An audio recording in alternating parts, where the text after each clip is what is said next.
Assalamualaikum warahmatullahi wabarakatuh. Perkenalkan, nama saya Nur Ersandi atau biasa dipanggil Mersa. Di video kali ini saya akan memaparkan mengenai nilai-nilai dasar ASN atau aneka yang sebelumnya sudah saya bahas mengenai dua nilai, yang pertama akuntabilitas dan nasionalisme.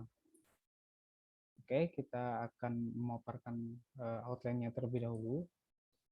Yang pertama ada etika publik, lalu komitmen mutu, dan anti korupsi. Oke, kita akan ke etika publik. Sebenarnya apa sih etika publik itu? Etika publik itu adalah refleksi tentang standar atau norma yang menentukan baik atau buruk, benar atau salah perilaku, tindakan, dan keputusan untuk mengarahkan kebijakan publik dalam rangka menjalankan tanggung jawab pelayanan publik. Nah, konsep mengenai etika publik itu sebenarnya dapat kita pahami berdasarkan apa yang disampaikan dari Catalano tahun 1991, bahwa etika sebenarnya dapat dipahami sebagai sistem penilaian perilaku serta keyakinan untuk menentukan perbuatan yang pantas guna menjamin adanya perlindungan hak-hak individu, mencakup cara-cara dalam pengambilan keputusan untuk membantu membedakan hal-hal yang baik dan yang buruk, serta mengarahkan apa yang seharusnya dilakukan sesuai nilai-nilai yang dianut. Di dalam etika publik terdapat nilai-nilai turunan. Yang pertama, memegang teguh nilai-nilai dalam ideologi negara Pancasila, setia dan mempertahankan Undang-Undang Dasar NKRI 1945, menjalankan tugas secara profesional dan tidak berpihak, membuat keputusan berdasarkan prinsip-prinsip keahlian, menciptakan lingkungan kerja yang non-diskriminatif, memelihara dan menjunjung tinggi standar etika luhur, mempertanggungjawabkan tindakan dan kinerjanya kepada publik. Nah, seiring perkembangan zaman, maka banyaknya jenis-jenis pekerjaan karena berkembangnya teknologi dan ilmu pengetahuan, maka menciptakan pula berbagai macam profesi. Nah, di sini ada keterkaitan antara etika publik dan kode etik.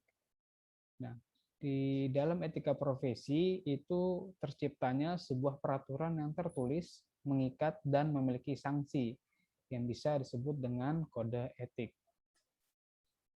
Berbeda dengan hukum yang berlaku untuk seluruh masyarakat, kode etik hanya mengikat pada sekelompok pekerja profesi tertentu saja. Kode etik identik dengan tanggung jawab atas keahlian tersebut dalam suatu bidang tertentu. Aparatur sipil negara adalah salah satu contoh kelompok profesi dalam pelayanan publik yang harus menaati kode etiknya. Nah, seperti yang sudah dipaparkan bahwa ASN memiliki kode etik dan perilaku ASN. Yang pertama itu melaksanakan tugasnya dengan jujur, bertanggung jawab, dan berintegritas tinggi. Yang kedua, melaksanakan tugasnya dengan cermat dan disiplin. Yang ketiga, melayani dengan sikap hormat, sopan, dan tanpa tekanan. Yang keempat, melaksanakan tugasnya sesuai dengan peraturan perundangan yang berlaku.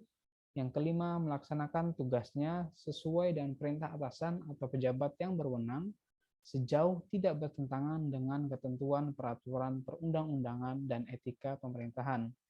Yang keenam, menjaga kerahasiaan yang menyangkut kebijakan negara.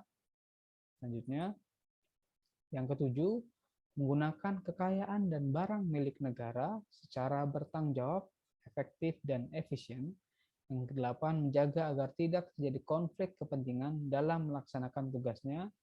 Yang kesembilan, memberikan informasi secara benar dan tidak menyesatkan kepada pihak lain yang memerlukan informasi terkait kepentingan kedinasan. Dan yang ke-10, tidak menyalahgunakan informasi internal negara, tugas, status kekuasaan, dan jabatannya untuk mendapat atau mencari keuntungan atau manfaat bagi diri sendiri atau untuk orang lain. Yang ke-11, memegang teguh nilai dasar ASN dan selalu menjaga reputasi dan integritas ASN. Dan yang terakhir, yang ke-12, melaksanakan ketentuan peraturan perundang-undangan mengenai disiplin pegawai ASN. Nah, etika publik harus dimiliki seluruh ASN sebagai pelayan publik. Pelayanan publik yang profesional membutuhkan tidak hanya kompetensi teknik dan leadership, namun juga kompetensi etika. Tanpa kompetensi etika, seorang pelayan publik cenderung menjadi tidak peka, tidak peduli, dan diskriminatif, terutama pada masyarakat kalangan bawah. Etika publik adalah refleksi kritis yang mengarahkan bagaimana nilai-nilai kejujuran, solidaritas, keadilan, kesetaraan, dan lain-lain dipraktekkan dalam wujud keprihatinan dan kepedulian terhadap kesejahteraan masyarakat atau kebaikan orang lain. Nah, selanjutnya mengenai komitmen mutu. Komitmen mutu sendiri bisa kita ambil pemahaman bahwa merupakan konsep mengenai efektivitas, efisiensi, inovasi, dan mutu penyelenggaraan pemerintah. Dalam komitmen mutu, jadi ada pelayan publik yang bermutu itu memainkan peran yang sangat penting dalam menciptakan lingkungan dan masyarakat yang lebih sejahtera, adil, dan dapat dijangkau semua orang. Komitmen mutu adalah janji pada diri sendiri dan pada orang lain yang merupakan cerminan dalam tindakan untuk menjaga mutu kinerja.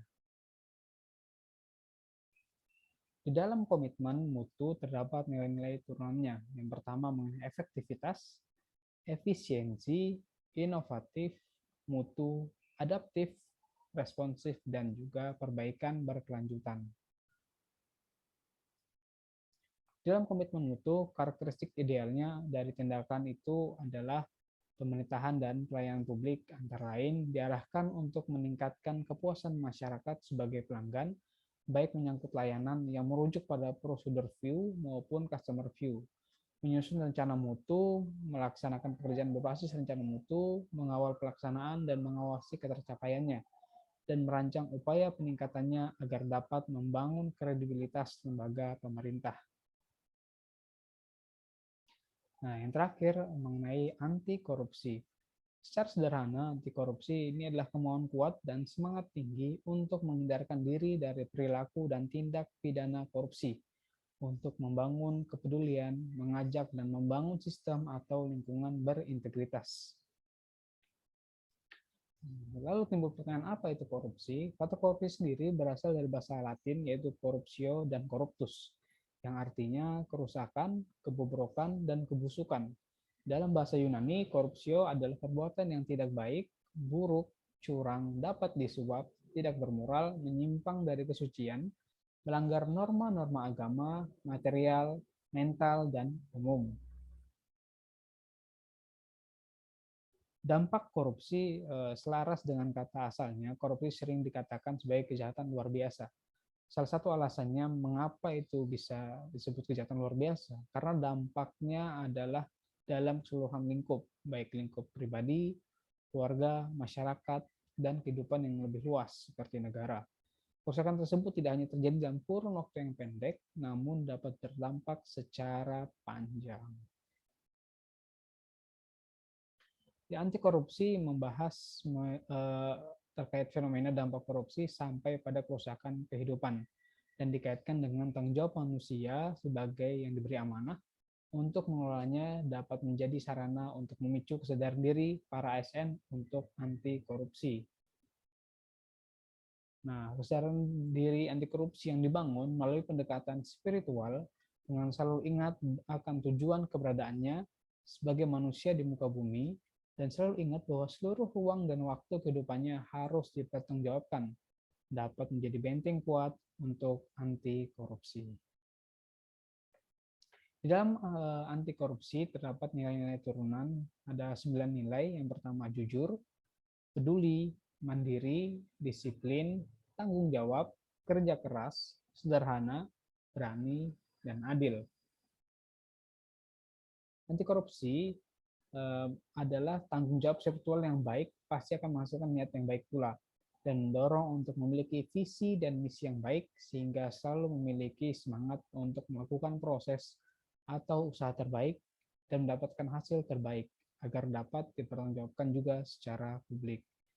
Ya, mungkin itu aja yang bisa aku sampaikan mengenai nilai-nilai dasar Aneka, yang dari yang pertama tentang akuntabilitas, selanjutnya nasionalisme, lalu kode etika publik, dan selanjutnya itu tentang komitmen mutu, Dan yang terakhir yaitu anti korupsi. Semoga dapat membantu. Kurang lebihnya mohon dimaafkan. Assalamualaikum warahmatullahi wabarakatuh.